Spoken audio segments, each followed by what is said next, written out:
തന്നെ ഏറ്റവും ആദ്യഘട്ടത്തിൽ വലിയ വിമർശനമായി ഉന്നയിച്ചത് സർക്കാർ ഭൂമി നൽകിയില്ല. നോക്കൂ, അത് വാസ്തവമെങ്കിൽ എത്ര ഗുരുതരമാണ്. ഒരു രാഷ്ട്രീയ പാർട്ടി, പ്രതിപക്ഷ സംഘടന, പ്രതിപക്ഷ രാഷ്ട്രീയ പാർട്ടി വീടുകൾ വെച്ചു കൊടുക്കാൻ പോകുമ്പോൾ നൽകാമെന്ന് പറഞ്ഞുകൊണ്ടിരുന്നു. ഏറ്റവും അവസാനം ഇതാ നൽകില്ല എന്ന് സർക്കാർ പറഞ്ഞെങ്കിൽ അത് ഗുരുതരമാണ്.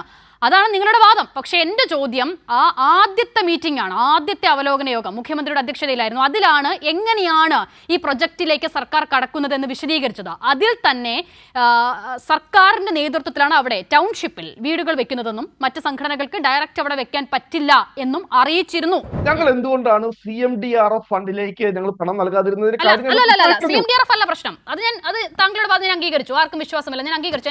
എന്റെ ചോദ്യം അതല്ല. അല്പം മുമ്പ് താങ്കളും അത് പറഞ്ഞു. 3 മാസം മുൻപ് മാത്രമാണ് സർക്കാർ ഭൂമി നൽകില്ല എന്നത് നിങ്ങൾ അറിഞ്ഞത്. അതുകൊണ്ടാണ് ഈ കാലതാമസം വന്നത് എന്നുള്ളതാണ്. അത് കളവാണ് എന്നതാണ് ഞാൻ പറയുന്നത്. നിയമവിരുദ്ധമായി ഒരു രേഖ പോലും ഇല്ലാതെ, പട്ടയമില്ലാതെ, ആധാരമില്ലാതെ പാട്ടത്തിനടുത്ത് ഭൂമി കൈവശം വെച്ചിരിക്കുന്നത്. അതിൽ ബഹുഭൂരിഷ സ്ഥലം എന്ന് പറയുന്നത് വയനാട്ടിലാണ്. വയനാട്ടിലെ ഹാരിസൺ മലയാളം ഉൾപ്പെടെ ഇപ്പൊ മെർക്കിൻസ്റ്റൺ എസ്റ്റേറ്റ് ഉൾപ്പെടെ എത്രയോ സ്ഥലങ്ങൾ അവരൊക്കെ ആധാരമില്ലാതെ. പക്ഷെ സർക്കാരോട് അവിടെയാണ് നമ്മുടെ പ്രശ്നം എന്നുള്ളത്. നമുക്ക് ടൗൺഷിപ്പിലേക്ക് വേണ്ട കാര്യമില്ലായിരുന്നു. വളരെ കൃത്യമായി തന്നെ സമഗ്രമായി ഇവർ ആഗ്രഹിക്കുന്ന രീതിയിൽ, കാരണം ഈ ടൗൺഷിപ്പിലേക്ക് വരാൻ തന്നെ അതിനകത്തുള്ള പല ഈ ദുരന്തബാധിതർക്ക് ബുദ്ധിമുട്ടുണ്ട്. അവർക്ക് അവിടെ തന്നെ നിൽക്കണമെന്ന് പല അഭിപ്രായങ്ങളുണ്ട്. കാരണം നമുക്കറിയാം അവരാണ് ഇരകളായി മാറിയവര്. കാരണം നമുക്ക് അവരുടെ അഭിപ്രായങ്ങളെ നമ്മൾ റെസ്പെക്ട് ചെയ്തേ പറ്റുള്ളൂ. എന്താണ് പ്രൊഫസർ റോണിക്ക് കഴിഞ്ഞ ദിവസം 250 വീടുകളുടെ വാർപ്പ്? ഞാൻ 1 വർഷത്തെ കണക്കാ പറഞ്ഞു. 1 വർഷം കഴിഞ്ഞു. 1 വർഷം കഴിഞ്ഞ ദിവസം ഭൂമി ഏറ്റെടുക്കാനുള്ള പ്രോസസ്സിന്റെ കാലതാമസം അത് സർക്കാരിന്. ആ ചോദ്യം താങ്കൾ അത് ചർച്ചയിൽ ഉന്നയിച്ച ചോദ്യം പ്രൊഫസർ റോണി കെ ബേബി ആദ്യഘട്ടത്തിൽ ഉന്നയിച്ച ആരോപണം ഭൂമി ഏറ്റെടുക്കലുമായി ബന്ധപ്പെട്ട് സർക്കാർ കാലതാമസം വരുത്തി എന്നുള്ളതാണ്. രണ്ടാമത് ആവർത്തിച്ച് ചോദിച്ചിട്ടും അദ്ദേഹം ആ വിഷയത്തിലേക്ക് വന്നില്ല. ഇന്നിപ്പോൾ ഇതാ പ്രതിപക്ഷ നേതാവും പറഞ്ഞത് അത് തന്നെയാണ്. ഒരു കളവ് 100 പ്രാവശ്യം പറയുമ്പോൾ കേൾക്കുന്ന ആൾ ഇത് സത്യമാണ് എന്ന് കരുതുമല്ലോ. അതാണ് ഈ കാര്യത്തിലും സംഭവിച്ചത്. നോക്കൂ, കെ റഫീഖ്, അങ്ങനെ ഒരു ഉറപ്പ് ഭൂമി നൽകാം ടൗൺഷിപ്പിനുള്ളിൽ, അല്ലെങ്കിൽ ഭൂമി കണ്ടെത്തി കൊടുക്കാം സർക്കാർ എന്നൊരു ഉറപ്പ് കോൺഗ്രസ് ഉൾപ്പെടെയുള്ള രാഷ്ട്രീയ പാർട്ടികൾക്ക് സർക്കാർ നൽകിയിരുന്നു. അങ്ങനെ ഉണ്ടായിരുന്നെങ്കിൽ എന്തുകൊണ്ട് താങ്കൾ ഉൾപ്പെടുന്ന സംഘടന DYFI അതിന് കാത്തു നിൽക്കാതെ പണം നേരിട്ട് കൈമാറി?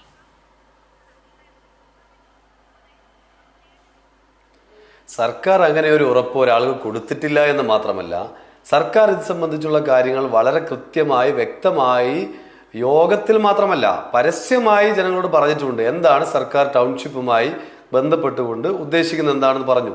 അതായത് എല്ലാ പാർട്ടികളുടെയും അതുപോലെ സർവകക്ഷി യോഗവും അതുപോലെ വിവിധ സംഘടനകളുടെ യോഗവും എല്ലാം വിളിച്ചു ചേർത്തുകൊണ്ട് മുഖ്യമന്ത്രി തന്നെ പങ്കെടുത്തുകൊണ്ട് ഇതേ സംബന്ധിച്ച് എന്താണ് ഇതിലെ നിലപാടെന്ന് വ്യക്തമാക്കിയതാണ്. അത് നമ്മൾ ദുരന്തമുണ്ടായി കുറഞ്ഞ 2-3 മാസങ്ങൾ കൊണ്ട് തന്നെ ഈ യോഗം വിളിച്ചു ചേർത്ത് ആദ്യഘട്ടത്തിൽ തന്നെ വ്യക്തമാക്കിയതാണ്. അതിൽ വ്യക്തമാക്കിയത് ടൗൺഷിപ്പിന് വേണ്ടി 2 സ്ഥലങ്ങൾ നോക്കുന്നു. അതൊന്ന് മേപ്പാടിയിലെ അടുത്ത പ്രദേശമാണ്, മറ്റൊന്ന് കൽപ്പറ്റയിലെ പ്രദേശമാണ്. എണ്ണത്തിനനുസരിച്ച് അത് 2 സ്ഥലത്തേക്കും വരും. അങ്ങനെ പിന്നീട് ദുരന്തബാധിത യോഗം വിളിച്ചു. ദുരന്തബാധിത യോഗം വിളിച്ചപ്പോൾ ദുരന്തബാധിതർ ആവശ്യപ്പെട്ടത് ഒരു സ്ഥലത്ത് തന്നെ ഞങ്ങൾക്ക് എല്ലാവർക്കും ഒന്നിച്ച് താമസിക്കണം, ഞങ്ങൾക്കെല്ലാം നഷ്ടപ്പെട്ടവരാണ്, ഞങ്ങൾ ഒരുപാട് ഉറ്റവരും ഉടയവരും നഷ്ടപ്പെട്ടു പോയിട്ടുണ്ട്. അതുകൊണ്ട് ഇനി ഞങ്ങളിൽ അവശേഷിക്കുന്ന എല്ലാവരും പരസ്പരം സ്നേഹത്തോടെ കഴിയാൻ കഴിയുന്ന നിലയിലുള്ള ഒരു സ്ഥലത്തേക്ക് ഞങ്ങൾ മാറ്റണം. അങ്ങനെയാണല്ലോ ഈ സ്ഥലത്തേക്ക് മാറ്റിയത്. അതിന്റെ ഭാഗമായി നമ്മൾ മനസ്സിലാക്കേണ്ടത് സർക്കാർ കണ്ടെത്തിയ സ്ഥലം എവിടെയാണ്? വയനാട് ജില്ലയിലെ ഏറ്റവും പ്രധാനപ്പെട്ട സ്ഥലമാണ്. ജില്ലാ ഹെഡ്ക്വാർട്ടേഴ്സായ കൽപ്പറ്റ ടൗണിലാണ് ഈ സ്ഥലം. വന്നവർക്കറിയാം. അപ്പൊ ഇവിടെ കോൺഗ്രസിന്റെ പ്രതിനിധി പറയുന്നത് കേട്ടു, ചില ആളുകൾ വീട് വേണ്ട എന്ന് പറഞ്ഞുകൊണ്ട് ഇപ്പൊ പോകുന്നുണ്ട് എന്ന്. നിങ്ങൾ ആലോചിച്ച് നോക്ക്. നേരത്തെ 15 ലക്ഷം നിങ്ങൾ അവതാരക പറഞ്ഞതുപോലെ 15 ലക്ഷം ആദ്യം ചിലരുടെ എല്ലാം തെറ്റായ പ്രചാര വില കേട്ട് ചില ആളുകൾ ദുരന്തബാധിതർ 15 ലക്ഷം രൂപ വാങ്ങി തിരികെ പോയിട്ടുണ്ട്. ആ ആളുകൾ ഇപ്പൊ സർക്കാരിലേക്ക് അപേക്ഷ കൊടുത്തിരിക്കുക. കുറെ പേർ ഞങ്ങൾ 15 ലക്ഷം തിരികെ തരാം, ഞങ്ങൾക്ക് ഈ വീട്ടിലേക്ക് ടൗൺഷിപ്പിലേക്ക് തന്നെ വരണമെന്ന് പറഞ്ഞ് അപേക്ഷ കൊടുത്ത ഒരുപാട് പേരുണ്ട്. സർക്കാരിൻ്റെ ഭാഗമായി അല്ലെങ്കിൽ സർക്കാരിൻ്റെ നേതൃത്വം കൊടുക്കുന്ന പാർട്ടിയുടെ പ്രതിനിധി എന്ന നിലയിൽ ഞങ്ങളവരെ വന്ന് കാണുകയാണ്. നിങ്ങളൊന്ന് സർക്കാരിൽ പറയുമോ എന്ന് ചോദിച്ചുകൊണ്ട് ഞങ്ങളവരെ വന്ന് കാണുകയാണ്. ആളുകൾ സർക്കാരിലേക്ക് അപേക്ഷ കൊടുത്തിരിക്കുന്നു. ഈ രൂപത്തിലേക്ക് മാറി അത്രയും മനോഹരമായി ടൗൺഷിപ്പ് നിർമ്മിച്ചുകൊണ്ട് ഞാൻ സൂചിപ്പിച്ചത് ആ ഘട്ടത്തിൽ തന്നെ ആദ്യ ഘട്ടത്തിൽ തന്നെ സർക്കാർ പറഞ്ഞു ടൗൺഷിപ്പിന്റെ ഭാഗമായി എല്ലാവരും ചേരണമെന്ന് അഭ്യർത്ഥിച്ചു. ഈ ടൗൺഷിപ്പിൽ ഓരോ ആരൊക്കെ പണം തരുന്നോ അതെല്ലാം ഉപയോഗിച്ചുകൊണ്ട് വീട് നിർമ്മിക്കും.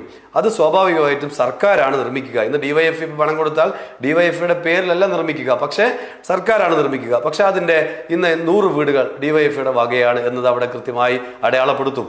ഈ വീടിന്റെ മുകളിലല്ല അടയാളപ്പെടുത്തുക, ആളുകളോട് പറയുന്ന നിലയുണ്ടാവും എന്ന് പൊതുവെ പറഞ്ഞു. അതേപോലെ കോൺഗ്രസിനോട് അഭ്യർത്ഥിച്ചു, മറ്റ് സംഘടനയോട് അഭ്യർത്ഥിച്ചു, മറ്റ് ഈ ടൗൺഷിപ്പിന്റെ ഭാഗമായി ചേരണം. ഇതിന്റെ ഭാഗമായി ചേർന്നവർക്ക് ഈ ടൗൺഷിപ്പിൽ വീട് വെക്കുന്ന നിലയാണ് ഉണ്ടാവുക. ഇതാണ് കൃത്യമായി പറഞ്ഞ കാര്യം. അല്ലാതെ ഏതെങ്കിലും ഒരു സംഘടനയ്ക്ക് സ്ഥലം എടുത്തു കൊടുക്കേണ്ട ഉത്തരവാദിത്വം സർക്കാരിനില്ല. സർക്കാരിനോട് ആവശ്യപ്പെട്ടിട്ടുമില്ല. സർക്കാരിന് ആവശ്യപ്പെട്ടാൽ ആ ഉത്തരവാദിത്തം ഏറ്റെടുക്കേണ്ട കാര്യമില്ല. സർക്കാരിന്റെ ഭാഗമായതിൽ ചേരുക എന്ന നിലപാടാണ് സ്വീകരിക്കേണ്ടത്. അതുകൊണ്ട് ബാലിശമായ ഓരോ വാദം പറയാൻ ഓരോ ദിവസവും ഓരോ വാദമാണല്ലോ പറഞ്ഞുകൊണ്ടിരിക്കുന്നത്. ഇപ്പം പ്രതിപക്ഷ നേതാവൊക്കെ പറയുന്നതിന്റെ ഒരു കാര്യം അദ്ദേഹത്തിന് ആകെ ഒരു വിഭ്രാന്തിയിലായിരിക്കുകയാണ്. കാരണം എന്താ വെച്ചാൽ ഇപ്പൊ പുനർജനി പദ്ധതിയുമായി ബന്ധപ്പെട്ടുകൊണ്ട് അദ്ദേഹത്തിന്റെ ബന്ധമെല്ലാം വളരെ കൃത്യമായി പുറത്തു വരികയാണല്ലോ.